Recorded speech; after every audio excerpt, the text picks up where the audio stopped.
మాట్లాడుకుంటావో పలుకుతుంటావో అది ఏమవుతుందో తెలుసా? నీ జీవితంలో క్రియారూపకం దాలుస్తుంది.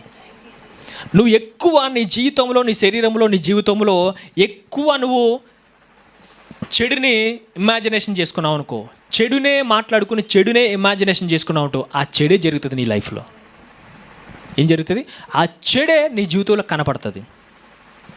హల్లెలూయా. నా జీవితం ఇంకా మారదు,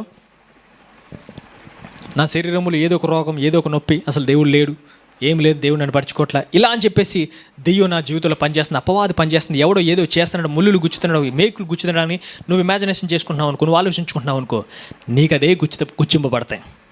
అదే నీ జీవితంలో క్రియారూపకంగా దాల్స్తాయి. అదే నీ జీవితంలో ఆ రోగమే నీ జీవితంలో, నీ శరీరంలో క్రియారూపకంగా దాలుస్తుంది. అదే దరిద్రము నీ శరీరంలో, నీ జీవితంలో క్రియారూపకంగా దాలుస్తుంది. వాక్యాన్ని